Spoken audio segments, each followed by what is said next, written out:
My name is Casey Hartwell and I'm 31 years old. Last Thanksgiving, my father stood up in front of nearly 35 relatives and grounded me like I was some disobedient little kid, all because I had the nerve to ask what my grandmother had left me in her will. The whole room cracked up. My face went so hot I could feel my pulse behind my eyes.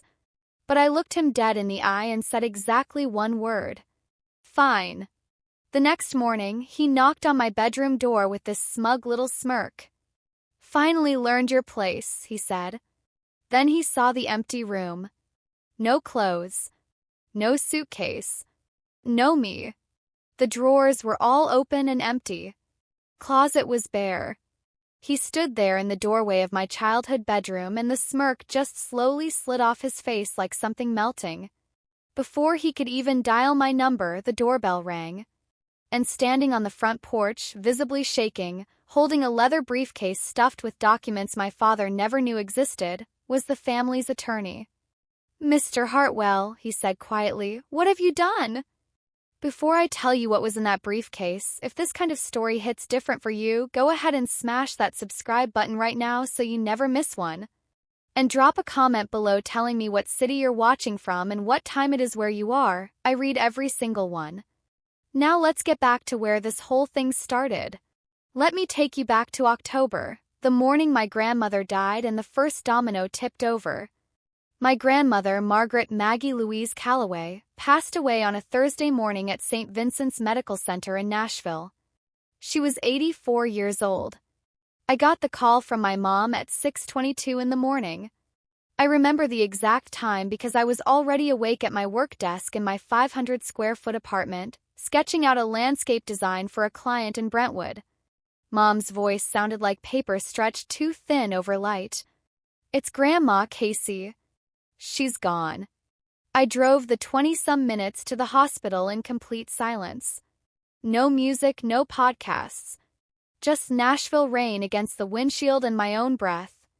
When I got there, my father was already in the hallway. Robert Hartwell, 61 years old, retired circuit court judge, 6 feet tall, wearing a dark wool blazer even at dawn. He wasn't crying. He was on his phone, talking to someone about filing timelines and estate schedules. I heard the words probate window before he caught me looking and ended the call without saying goodbye. My brother, Derek, stood beside him. 36, dark suit even at a hospital, arm looped around Dad's shoulder like a campaign manager at a press conference. They looked like a wall. A unit. I stood at the far end of the hallway, alone, holding a paper cup of vending machine coffee that I never once drank. The last time I'd seen Grandma Maggie in person, she'd been in her garden chair on the back porch of her white craftsman house on Sycamore Lane, gripping my hand with surprising strength. "Casey," she'd said, keeping her voice low so no one else could hear. "I've handled things. You trust me, okay?" I'd nodded. I didn't understand what she meant. Not yet. The funeral 3 days later, the church was all dark wood and stained glass, tall ceilings, white lilies lining every pew. My father gave the eulogy. He talked for 13 minutes. All about the Hartwell legacy tradition, what it meant to carry the family name forward. He mentioned Derek by name 5 times. He mentioned my mother once. He did not mention me at all. Afterward, in the reception line, one of my uncle's friends asked what I'd been up to, and before I could open my mouth, my father leaned in over my shoulder. "Casey does garden design for people with more money than sense," he said. A few people chuckled politely. I was turning to leave when an older man I didn't recognize stepped up beside me. Silver hair, wire-rimmed glasses with thin gold frames. He shook my hand and leaned in close. "Your grandmother was so proud of you," he said, just barely above a whisper. "I'll be in touch." And then he vanished into the crowd before I could catch his name. I didn't know it then, but that man was Walter Pruitt, and he was carrying the key to everything. That evening, about 15 of us gathered at the family house for dinner. Grandma Maggie's old craftsman on Sycamore Lane, the one she'd bought with her own inheritance money long before she married my grandfather. The long farmhouse table was set with the family's silver, candles and crystal holders, and a bottle of wine breathing on the counter. everything arranged to look like old money and perfect lineage. My father sat at the head of the table. He raised his glass. "Mom left everything in my hands to manage," he announced, scanning the room. "I'll make sure family assets go to the right people based on who can handle them responsibly." His eyes found me across the table. "Which means you don't need to worry about any of it, Casey. Complex financial matters just aren't really your thing." Derek nodded like a court clerk. His wife, Amber, adjusted her pearl necklace and said absolutely nothing. I set my fork down. "Dad, Grandma told me." "Mom was confused at the end," he cut in. "Whatever she promised you, let it go." My mother, Sandra, stared at her plate. She didn't look up. She never looked up. After dinner, I went up to the bedroom I'd grown up in. The Zaha Hadid poster I'd taped up at 17 was still there, edges going curly. I sat on the bed and pulled open the nightstand drawer out of habit. Something was there that hadn't been there before, a cream-colored envelope, faint watermark on the stationery. My name written on the front in blue ink. Shaky but deliberate. Grandma's handwriting. My hands were trembling when I picked it up. Inside were two things. First, a letter, 3 pages, both sides pressed so hard the words left grooves in the paper. Second, a partial photocopy, maybe 8 pages from a much longer document. The header read, "Irrevocable Trust Agreement. Margaret Louise Calloway, Settler." About halfway down the first page, highlighted in yellow, beneficiary, Casey Marie Hartwell. I read that letter with tears dripping off my chin. "Casey, if you're reading this, then I'm gone, and your father is already doing exactly what I knew he'd do. I'm sorry I couldn't stop him while I was still here. But men like your father, they don't hear women. They only listen to documents. The original trust is with my attorney, Walter Pruitt. His office is on West End Avenue in Nashville. What I've left you is a partial copy, not enough to prove anything on its own, but enough for you to know I'm telling the truth. Don't show this to anybody. Not your father, not Derek, not even your mother. I love Sandra, but she will tell Robert. Wait for the right moment. Walter will know what to do. You are my builder, Casey. The one who sees what things could be and makes them real. Don't let them knock you down. All my love always, Grandma." I folded that letter back into the envelope and held it against my chest. Copy was incomplete. I couldn't use it alone as proof. I didn't have a lawyer. And my grandmother had been in the ground for 48 hours. But for the first time in years, maybe the first time ever, I didn't feel small. I felt like someone had believed in me completely and quietly and had put it in writing. I drove back to Nashville the next morning without saying goodbye. Nobody noticed. Or if they did, nobody called. I wasn't hurt by that anymore. I'd stopped waiting for them to notice a long time ago. My apartment was exactly how I'd left it. Plants covering every window ledge, drafting table buried under tracing paper, a cold mug of tea from 2 days before. I sat down and searched, Walter Pruitt, Attorney, Nashville. First result, a small solo practice on West End Avenue, estate planning and trusts. The headshot showed a silver-haired man with gold-framed glasses. The man from the funeral. I hovered over his phone number. I didn't call. Not yet. Because there was this voice, the one my father had been planting in me since I was a kid, whispering, "What if Grandma really was confused? What if you call and find out the one person who believed in you was just a sick old woman who didn't know what she was signing?" I wasn't ready to risk that. Because if I called and it turned out to be nothing, if the one person who'd always made me feel seen had just been a confused old woman imagining things, I wasn't sure I could carry that. So I threw myself into work instead. I had a deadline for a courtyard garden project in the Gulch neighborhood and bills that needed paying. I was still carrying $42,000 in student loans from the year of law school I'd attended before dropping out to pursue design, the year my father said I had betrayed the family. Then, buried in my email between a newsletter and a shipping confirmation, I found it. A message forwarded to me by accident from Derek. Subject line: Trust Amendment Petition Draft. My stomach dropped. I opened it, started reading. Then my deadline alarm went off and I had to close the laptop. But I'd seen enough to know that whatever my father had set in motion, it had already started. 3 weeks crawled by. I buried myself in work 16-hour days. But that email chain sat in my inbox like a splinter working deeper. Finally, I went back and read every word. It was 7 messages between Derek and my father over 2 weeks. Derek had drafted a legal petition to the court requesting a change of beneficiary on Grandma Maggie's trust. The grounds listed: financial incompetence of the named beneficiary, me. The petition argued I had unstable career decisions, no significant assets, and outstanding debt inconsistent with fiduciary responsibility. My own brother had written that about me. In legal language. For a court filing. But the line that made my vision blur wasn't the legal jargon. It was the casual note at the bottom of the chain. She won't fight it. She never does. That's the whole point, Dad. I sat there for a long time staring at that screen. The house was quiet outside. A car passed on the street below my apartment window, headlights sweeping across the ceiling. I thought about all the times I'd told myself that family was complicated, that my father just had high standards, that Derek was just competitive. I thought about every dinner I'd sat through with a smile plastered on my face like a mask I'd forgotten how to take off. Then I screenshot every message, uploaded them to my cloud drive, and backed everything up on a thumb drive I kept in my nightstand. I called my mom back. "Tell Dad I'll be there for Thanksgiving." I was going home. Just not to make peace with anybody. The next morning I called Walter Pruitt's office. An older woman with a warm voice answered. I gave my name. There was a pause. Then, "Miss Hartwell, Mr. Pruitt has been expecting your call.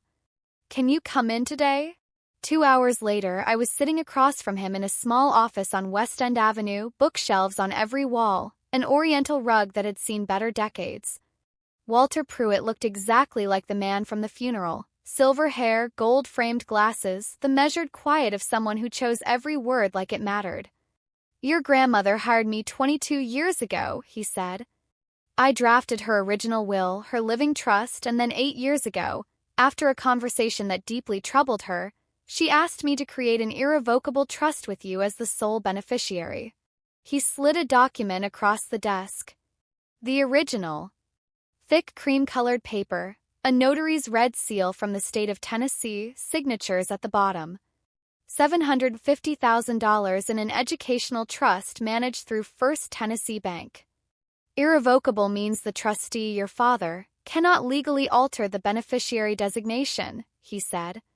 Any petition to do so requires either your written consent or a court ruling based on evidence of the settler's mental incapacity at time of signing. He paused. Your grandmother anticipated this. She had her physician, Dr. Renata Morse, conduct a full cognitive evaluation the same week she signed. She was completely competent.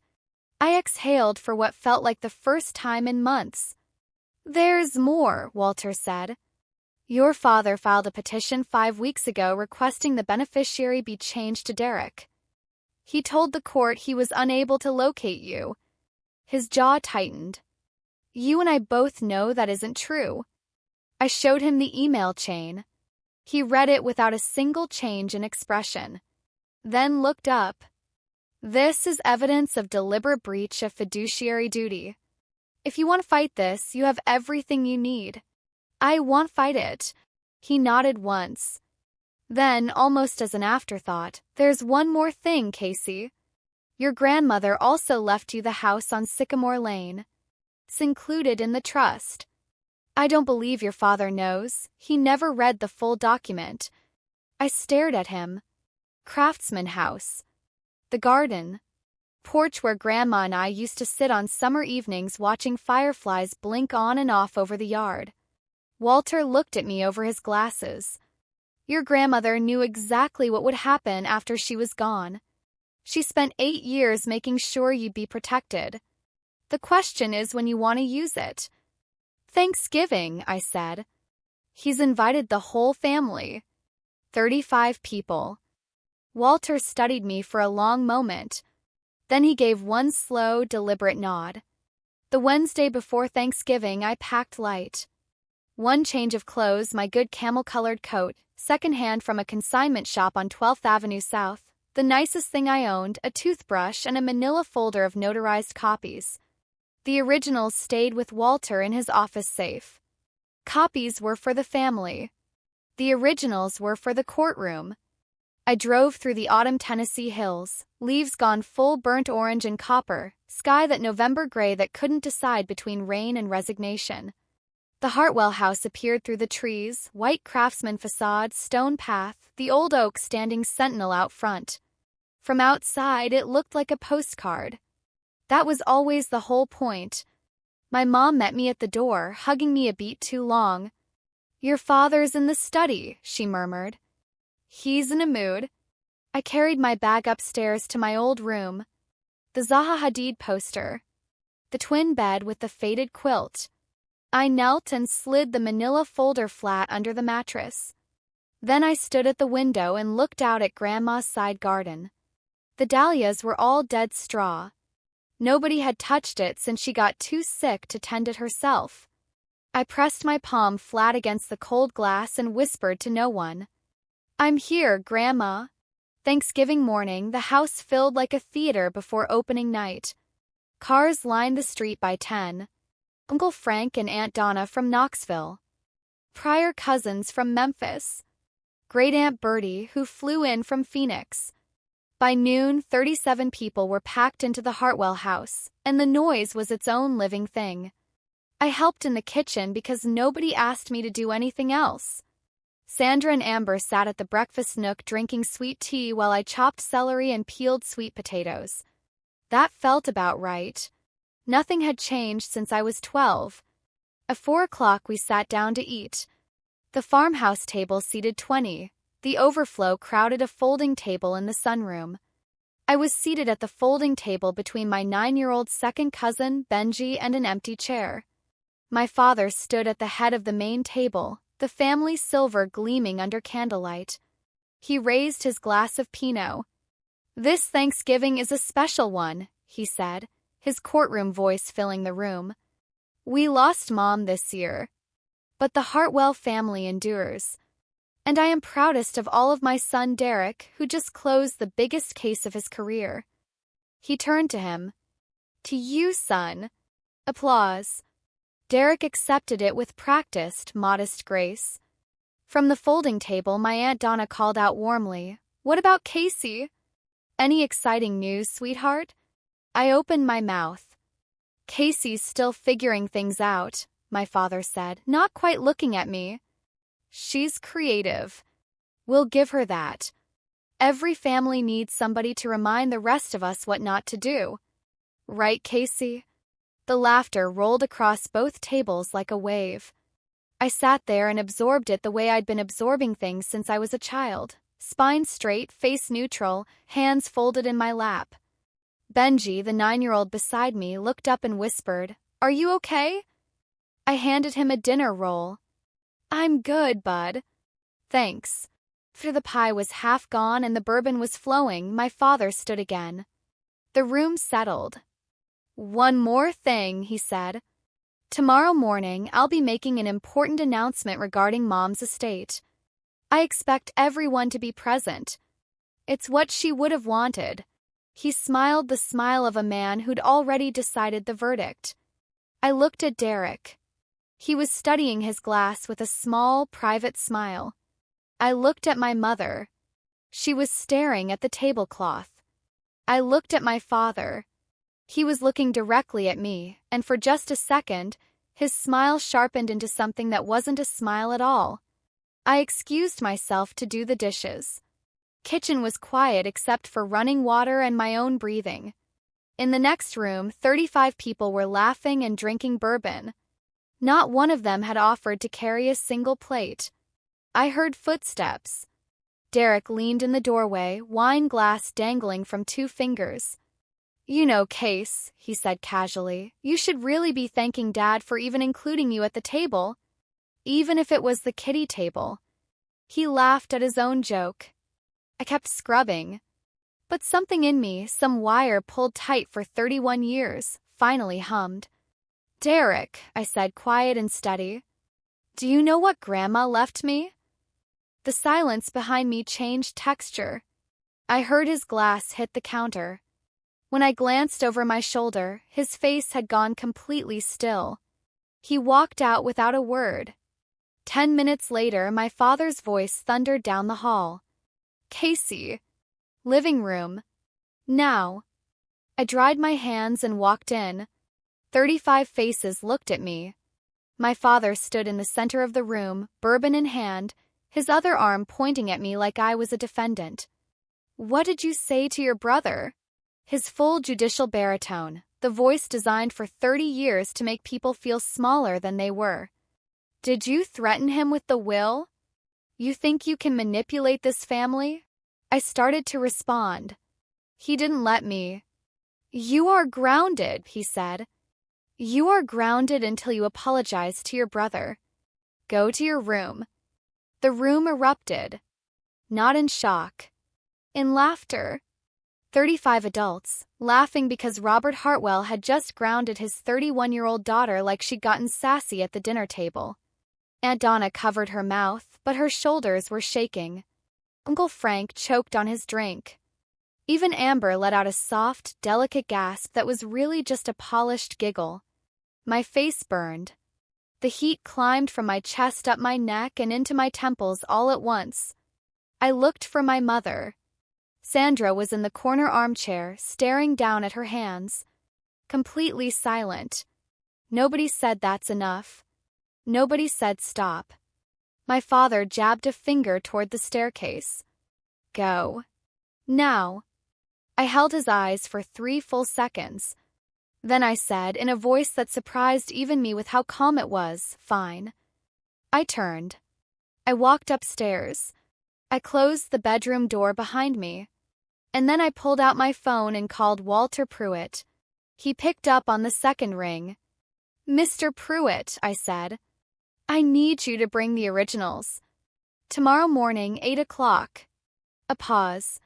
Then his steady voice. I'll be there. I hung up, set my alarm for 4 a.m., and sat on the edge of that twin bed in the dark, listening to the laughter still drifting up through the floorboards. Laugh, I thought. Get every last bit of it out tonight. 'Cause this is the last time. I left at 4:20 in the morning. No drama, no door slamming. I packed in the dark, slid the manila folder into my tote bag, and walked downstairs in my socks so the floorboards wouldn't creak. The only thing I left behind was the framed photo of Grandma Maggie on the nightstand. I set it face down. I drove to a 24-hour diner 3 miles from the house, ordered coffee I didn't drink, and watched the clock. 7:51 a.m., my phone lit up with a text from Derek. Where are you? Dad's looking for you. I didn't respond. My cousin Brandon filled me in on everything later.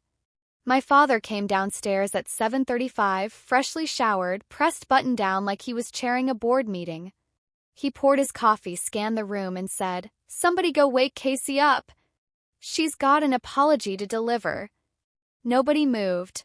Robert Hartwell climbed the stairs himself. He knocked twice, that crisp, authoritative knock. Casey. It's morning. Ready to apologize to your brother? Silence. He opened the door. The bed was made tight. Closet hung open and empty. The drawers cleared. The room held nothing of me except the photograph of Grandma Maggie lying face down on the nightstand, like a period at the end of a sentence. Brandon told me my father stood in that doorway for a solid 10 seconds before his expression changed. Confusion first. Then something darker moving in underneath. Came downstairs slowly. Casey's gone, he announced to the relatives still picking at leftover pie and coffee. His voice was flat, controlled. She left in the middle of the night. Derek looked up from his laptop and actually smiled. Well, he said, that settles it then. My father nodded. It sure does. I was planning the estate announcement for 10 o'clock, but since the only person who might have objected has apparently run off. The doorbell rang. My mother opened the door, and on the front porch in a gray suit, holding a brown leather briefcase, stood Walter Pruitt. His expression was the stillness of a man who has been waiting a long time to say something important. "I'm Walter Pruitt," he said, "attorney of record for Margaret Louise Calloway. I need to speak with the entire family. Right now." The room went quiet in stages. First the people nearest the door, then a ripple of silence spreading until even the kids stopped fidgeting. Walter walked in the way a man walks into a courtroom. Unhurried, deliberate, certain of his standing. He set his briefcase on the farmhouse table, right on top of the Thanksgiving linen, and unclasped it without sitting down. His hands had a visible tremor. Not from nerves. From anger. My father rose from his chair. He was taller than Walter by 4 inches, heavier by 30 pounds. He used every bit of it. "Walter?" His name came out like a warning. "You were not invited into this home." Walter looked at him. "This is the home that Margaret Calloway purchased with her own inheritance in 1987, Mr. Hartwell. And I am here because I have a legal and fiduciary obligation to the beneficiary of her trust. Casey has no legal. Casey is the sole named beneficiary of an irrevocable trust executed 8 years ago. You know this. You have known it since the week your mother signed it." The room went so still you could have heard the furnace click on 3 rooms away.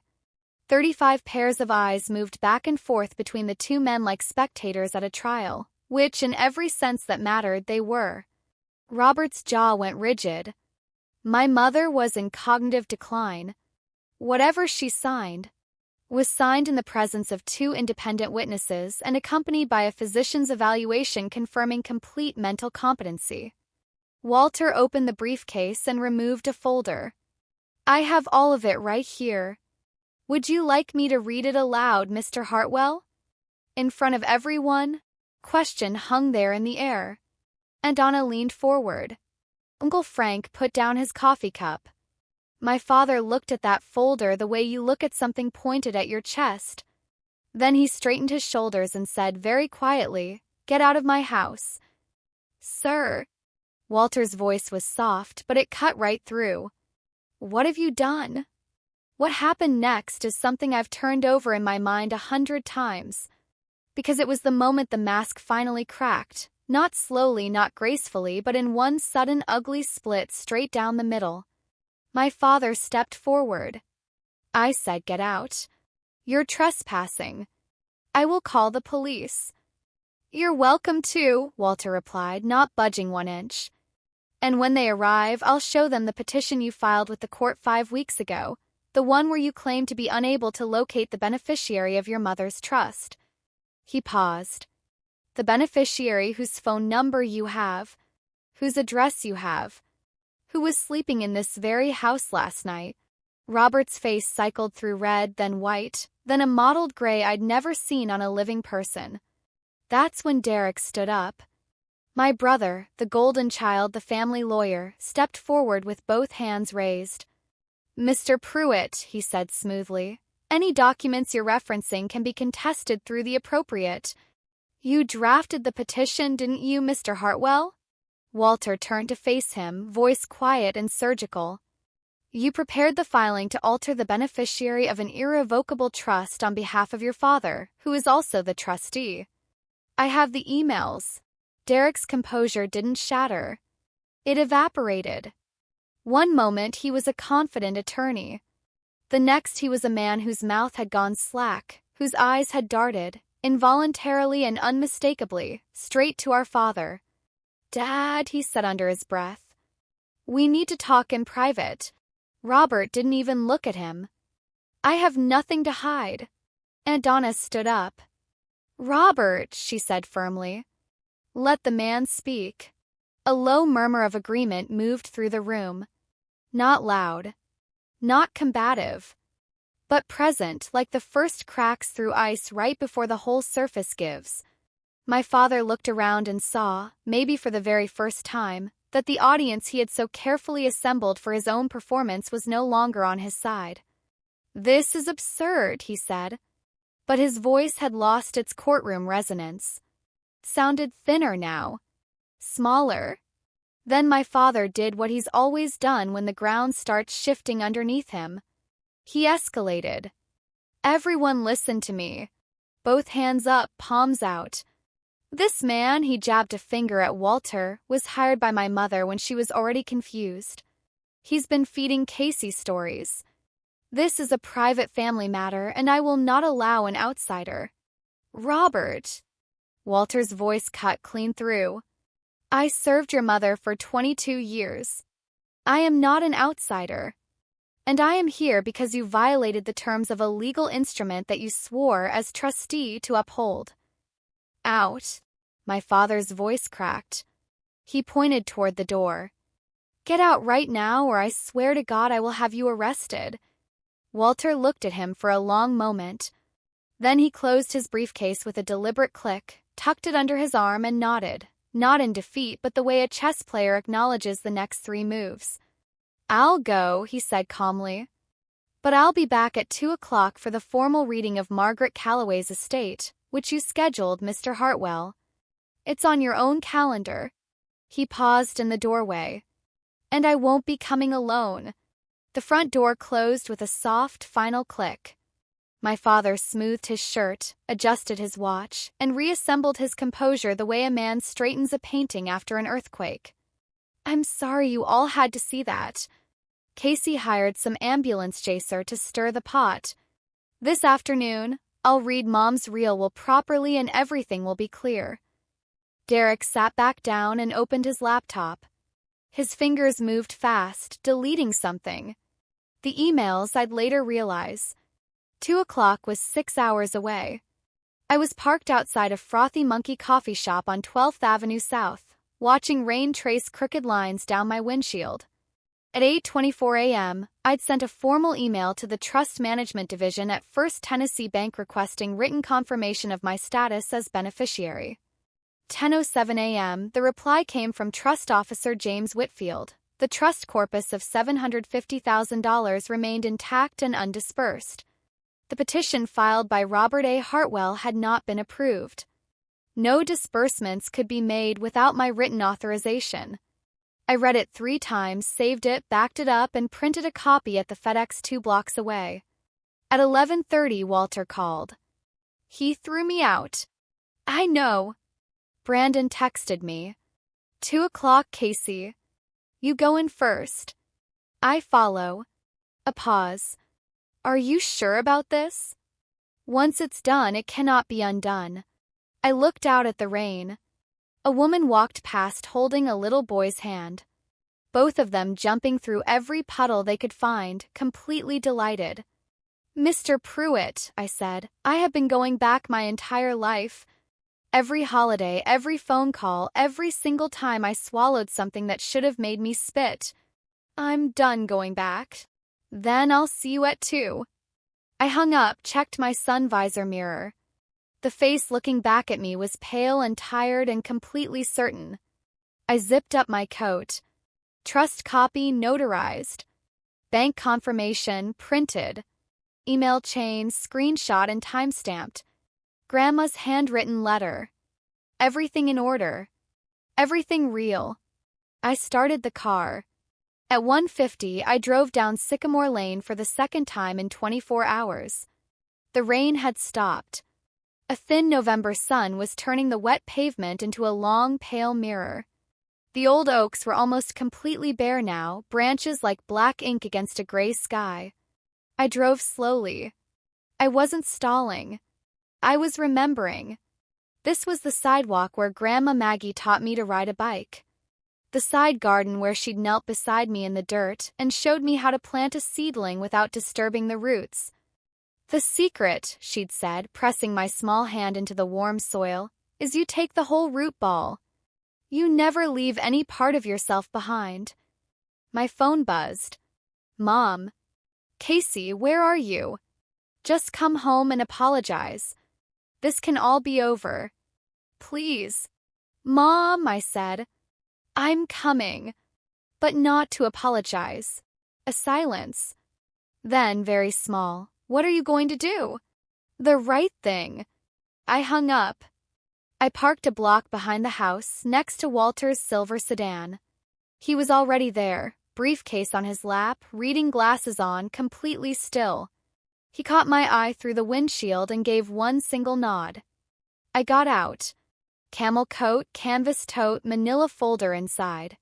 My hands were rock steady. The gate was open. The front door unlocked. From inside, I could hear the murmur of 35 people assembled and waiting for Robert Hartwell to explain to them how the world was supposed to work. I walked up the porch steps my grandmother had built, pushed the door open, and slipped in through the side hallway. Through the archway, I could see the scene my father had arranged. The living room had been rearranged like a venue, chairs from every room in the house, all of them facing the fireplace like pews facing an altar. My father stood before them in his pressed shirt, tortoiseshell reading glasses, the ones he used to wear on the bench. He held a single sheet of paper high enough for everyone to see and low enough that nobody could read it. "Thank you all for being here," he said. "As you know, Mom's passing left certain matters to be settled. I've reviewed her wishes carefully with Derek's input. The family trust will be consolidated under my management. The educational fund, $750,000, will be transferred to Derek for the stewardship of the next generation." A pause for effect. As for Casey, a small, merciful-looking smile. Mom wanted her to have a token of goodwill. $10,000. A few sympathetic nods. Amber placed her hand on Derek's arm. Derek lowered his eyes in a performance of humility so polished it should have won something. "Any questions?" my father asked. From the hallway, I took a breath, pulled the manila folder from my tote, and stepped into the room. Behind me, the front door opened quietly. Walter Pruitt walked in. Every head in the room turned. My father's expression went through 3 phases in 2 seconds: surprise, irritation, then the courtroom mask snapping back. "Well," he said, "look who decided to show back up. Are you here to apologize to your brother?" "No," I said. "I'm here to hear the will. The real one." I walked past him, past his pointed finger, past his watch, past the chair where he'd held court for 30 years. I set the manila folder on the side table by the fireplace. Walter stepped in behind me. "What is this?" Robert's voice curdled into something uglier. "I told you this morning, get out of my house." I turned to face the room. Not my father. The room. The people. "I'm sorry to interrupt," I said. "But what my father just read to you is not my grandmother's will. It's not her trust document. It's a distribution plan he wrote himself." I placed my hand on the folder. "This is the original irrevocable trust that Margaret Louise Calloway executed 8 years ago. It was filed with her attorney and verified by First Tennessee Bank. My grandmother named one beneficiary." I opened the folder. Me. Silence. Not the polite silence of a family gathering. The absolute, airless silence of a room full of people who have just watched something happen that cannot be undone. My father's color drained. All at once. Not gradually. Aunt Donna said clearly, "Let her speak." Walter stepped forward, opened his briefcase, and held up the original trust document so the room could see the notary's red seal, bright as a stop sign against cream-colored paper. "This is the irrevocable trust of Margaret Louise Calloway," he said. "Executed on April 9th, 8 years ago, in the presence of 2 independent witnesses and accompanied by a physician's cognitive evaluation." He read, "The settler hereby establishes this trust for the sole benefit of her granddaughter, Casey Marie Hartwell. Trust corpus, $750,000, held and managed by First Tennessee Bank, Nashville, Tennessee. Additionally, the real property located at 318 Sycamore Lane, Nashville, Tennessee, deed recorded under Davidson County, originally purchased in 1987, shall transfer to the beneficiary upon the settler's death. A gasp swept through the room. Uncle Frank leaned forward so far his chair groaned. Donna closed her eyes briefly, then opened them and looked directly at my father. Someone from the back row breathed. She left her the house. As trustee, Walter continued, Robert A. Hartwell was given administrative authority only. He was expressly prohibited from altering the beneficiary designation, dispersing trust funds without the beneficiary's written consent, or encumbering the real property in any way. He reached into the briefcase and produced the printed email chain, holding it up so the yellow highlighting was visible from across the room. These are emails between Robert Hartwell and Derek Hartwell in which Derek drafted the fraudulent petition and Robert approved it. He read aloud, "She won't fight it. She never does. That's the whole point, Dad." The room turned to look at Derek. My brother sat completely still, his hand frozen on Amber's arm. His face had gone ash-gray. Amber slowly, carefully, extracted her arm from under his hand and folded both of hers in her lap. And Donna shook her head. Uncle Frank muttered something low under his breath. Brandon stood up from his chair in the back row and walked forward to stand beside me. Didn't say a word. Just stood there. Present. "She was confused," my father said. But the words came out worn through, threadbare from overuse. "Your mother's physician conducted a full cognitive evaluation the same week as the signing," Walter replied, precise and immediate. "Margaret Calloway scored in the 91st percentile for her age group. She was sharper than most of the people in this room." Then from the back, my great-aunt Bertie, 79 years old, Grandma Maggie's only sister, who had been nearly silent for 2 days, spoke up quietly. "Maggie told me about this trust. About 8 years ago. She said, 'Robert will try to take it, Bertie. But I've made sure he can't.'" She paused. She knew. She always knew. My father turned on Derek. The alliance they'd built over 36 years of shared entitlement collapsed in a single sentence. "Say something." His voice broke open, raw and jagged. "You're the lawyer. Contest it. Do something." Derek's voice was barely audible. "Dad, irrevocable means irrevocable. You cannot contest this. I told you from the beginning. I told you it was risky. You said you would handle it." My father's hand came down on the back of the nearest chair with a crack that made the cousins flinch. His knuckles went white. "You told me she'd never find out." And there it was. In front of 35 witnesses, my father had just confirmed every single detail Walter Pruitt had presented. The bourbon glass my father had been holding slipped from his other hand and shattered on the hardwood floor. The dark amber spread slowly toward the area rug, and not one person moved to clean it up. Then my father softened his voice, lowered his shoulders, turned to me with glistening eyes.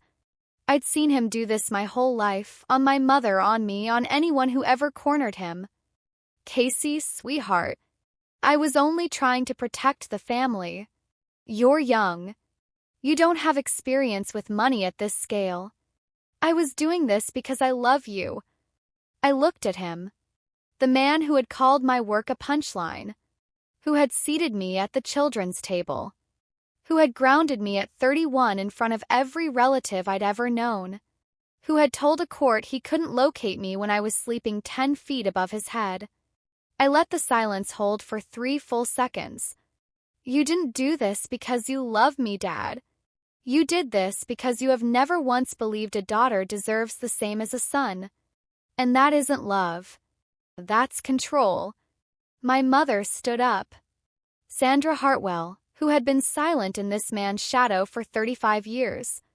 Her face was wet and her hands were shaking, but her voice did not break. "You owe her an apology, Robert. You have owed her one her entire life." The room held its breath. My father looked at my mother like she'd spoken a language he'd never heard. Then at me. Then at 35 faces watching him. He said nothing. He turned and walked into his study and closed the door. In the minutes after, the room rearranged itself. Not the furniture, the people.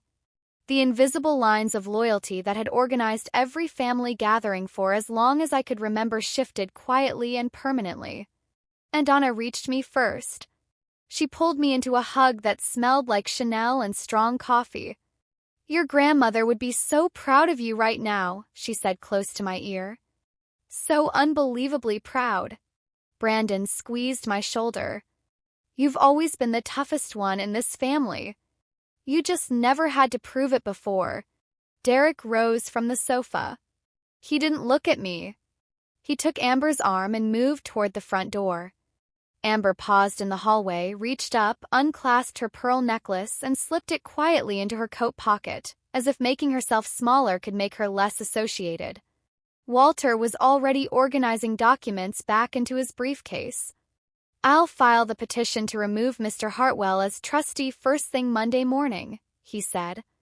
"The trust is fully frozen in the meantime. No disbursements, no changes." The living room emptied in slow waves. The Thanksgiving linen was creased and stained with spilled bourbon. The old Seth Thomas clock on the mantelpiece, one that had belonged to Grandma Maggie, read 2:52 p.m. The whole thing had taken 52 minutes. 31 years of silence answered in 52 minutes. Monday morning, Walter filed 3 documents with the Davidson County Circuit Court: a petition to remove Robert Hartwell as trustee for breach of fiduciary duty, a request to appoint Walter as interim trustee, and a complaint to the Tennessee Board of Professional Responsibility against Derek R. Hartwell for drafting a fraudulent petition to benefit a family member while concealing a conflict of interest. Within 3 weeks, the court granted the trustee removal. Robert's attorney reportedly told him bluntly, "Irrevocable means irrevocable, Judge Hartwell. And that email evidence is devastating. If you fight this, you'll spend $80,000 to lose." The $750,000 trust was transferred into an account in my name at First Tennessee Bank. The deed to 318 Sycamore Lane was updated. My name replaced Margaret's as owner. The Craftsman house, the garden, the porch where we'd watched fireflies, mine. Derek received a formal notice of investigation from the Board of Professional Responsibility. Process took several months, but the outcome was clear: an 8-month suspension of his law license for ethical violations. His largest client, a commercial developer he'd been representing for 6 years, dropped him within days of the complaint becoming semi-public. He quietly moved into corporate consulting. I heard through Brandon that he and Amber had separated, though I didn't ask for details and nobody volunteered them. Derek texted me once, 2 months after everything. 2 words, "I understand." I read it, set the phone down, and didn't reply. Understanding is a start. But it's not the same thing as accountability. That's his work to do, not mine. My father called me once, 4 days after the filing. I answered because I still thought, even after all of it, that maybe he would say the words. He didn't. "You've destroyed this family," he said. "No, Dad," I said.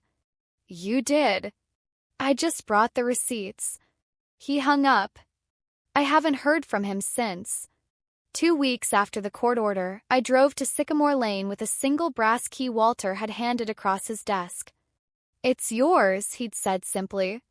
And for some reason those 2 words, more than any document, more than the trust balance, more than anything in that living room, those 2 words completely undid me. I parked on the street. The oak trees were bare, branches a dark lattice against a December sky. The stone path gate creaked open the way it always had.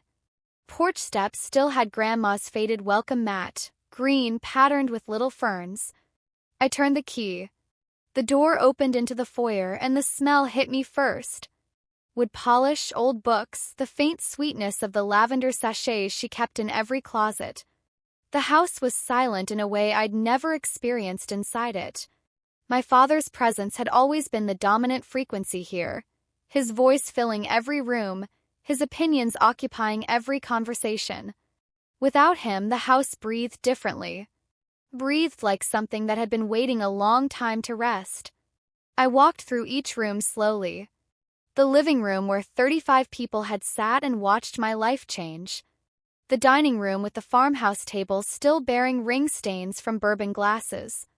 Kitchen where I'd scrubbed cast iron alone while my family laughed in the next room. Upstairs, my old bedroom, the poster, the twin bed. Grandma's room, her reading chair pulled close to the window, glasses folded on a stack of novels. Then the garden. I stood at the back door for a long time before I opened it. I wasn't sure I was ready to see it. Grandma Maggie's garden had been the most alive place I'd ever known. A riot of color from May through October, dahlias and black-eyed Susans and climbing roses along the back fence. She'd tend it every single morning in her old gardening hat and rubber-tipped gloves, talking to the plants the way other people talk to their dogs. I opened the door and stepped out into what had been Margaret Calloway's pride. The dahlia beds, brown and tangled, edged with overgrown boxwood. The stone path barely visible under dead leaves. The bird bath bone dry. I knelt down right there on the stone path, ignoring the cold seeping through my jeans. I pressed my palms flat against the earth, packed hard, dry even under a layer of dead leaves, and closed my eyes. "I'll fix it, Grandma," I whispered. "I promise I'll bring it back." I stayed like that for I don't know how long.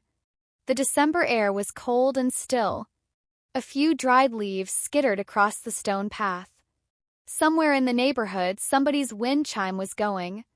And I knew, with the particular certainty that only grief and love and good dirt under your fingernails can give you, that I would keep that promise. 6 months later, spring had come back to Nashville, and the dahlias were coming back with it. I know that sounds almost too neat. Too symbolic. But I'm a landscape designer. I spend my life watching things that looked dead come back when you give them the right conditions. That's not symbolism to me. That's just biology. That's just what happens when you stop leaving things in the dark. I'd spent the whole winter on my knees in that garden, pruning, clearing, aerating soil that had gone sour from 2 years of neglect. The roots had gone deeper than I expected. They had survived the abandonment. They just needed someone to cut away the dead weight and let the light back in. I knew that feeling. With the student loans paid off in full, $42,000, the most satisfying check I'd ever written, I leased a small studio space in the 12 South neighborhood. Hartwell Landscape Design. My name on the door. My grandmother's name, really. The Hartwell name meant something different to me now. Craftsman House became both home and office. I converted the study, my father's old throne room, the leather chair and dark shelves, into a design studio. Placed his legal volumes with plant guides and soil catalogs. Felt exactly right. Felt like rewriting. Brandon came by on weekends to help in the garden. Aunt Donna called every Sunday morning at 9 sharp. My mother came to visit for the first time on a Wednesday afternoon in April, the first time she'd walked through that door without my father beside her. We didn't say much. We planted tulip bulbs along the front path, side by side, our knees in the same dirt. That was enough. My father rented an apartment across town. Through Donna, I heard he told people I'd stolen the house. That Grandma had been manipulated. That it was all Walter's doing. The story shifted depending on the audience, but the ending was always the same. Robert Hartwell was the victim. Some things, I suppose, really are irrevocable. I'm telling you this story from the back porch on a Saturday morning, coffee in hand, garden coming back to life in front of me. The dahlias are already pushing up in the corner bed, pink and impossible and exactly the color Grandma Maggie always loved. I'm not telling you this to teach anyone a lesson. Every family is its own country with its own laws and its own long, complicated history, and the peace treaties that work in one place don't necessarily translate to another. People inside it are the only ones who know the real map, the real fault lines, the real history of who hurt who and how many times and whether any of it can be repaired. But here's what I know now, from the other side of all of it, standing in a garden that came back from being left for dead. Silence isn't agreement. I spent 31 years being quiet at the dinner table, and the people around me took that silence and called it consent. It wasn't. It was just a woman who hadn't found her evidence yet. Waiting isn't weakness. My father and my brother counted on the idea that I wouldn't fight. They were almost right. What they didn't account for was the difference between someone who can't and someone who's choosing when. And the last thing, the one that matters most, my grandmother didn't leave me money. She left me proof. Proof that someone in my family saw me, the real me, the one who builds things, who loves good dirt and honest work and beautiful design, and decided I was worth protecting. Not with soft words. With documents, with plans, with the kind of love that hires a lawyer and thinks 8 years into the future. That's the inheritance that actually changed my life. Not the $750,000. Not the house. The knowledge, certain and irrevocable, that I was worth the trouble. I still have the Zaha Hadid poster. It's on the wall of my design studio now, behind the drafting table, edges still curling at the corners. Every single morning I look at it and think about the 17-year-old girl who taped it up. The one who wanted to build beautiful things and was told that would never be enough. She was enough. She always was. She just needed the paperwork to finally prove it. It's a Saturday morning in early June. The garden is wet from last night's rain, and the air has that particular Nashville smell after a good spring soaking, green and clean and full of something that feels like a promise. I'm out back on my knees in the dirt replanting dahlias. The same deep pink variety Grandma Maggie grew every summer. She always called them her drama queens because they demanded a lot and gave everything back. I always thought she was describing herself. The roots go in. The soil goes over. I press it down gentle and firm, exactly the way she showed me. The whole root ball. Nothing left behind.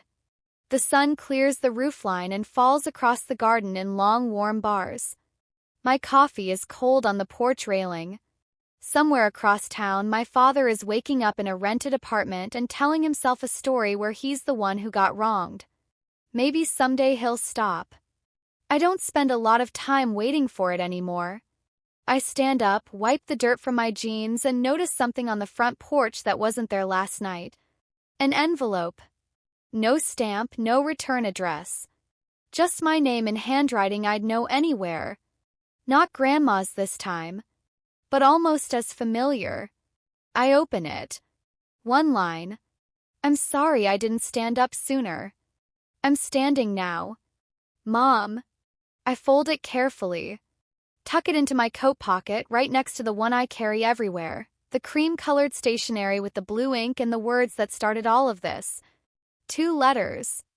2 women. One who planned 8 years ahead and one who finally caught up. I walk back inside through the kitchen door into the house my grandmother built, the house my father thought was his, the house that was always meant for someone who would actually take care of it. I close the door behind me. And for the first time in 31 years, it feels like coming home. If this story moved you, if it made you feel something, whether that's anger, relief, or maybe something you've been carrying in your own family, hit that like button so more people can find it. Subscribe if you want more real stories like this one and share it with someone who needs to hear it today. You never know who in your circle is sitting at their own kiddie table just waiting for their moment. I'll see you in the next one.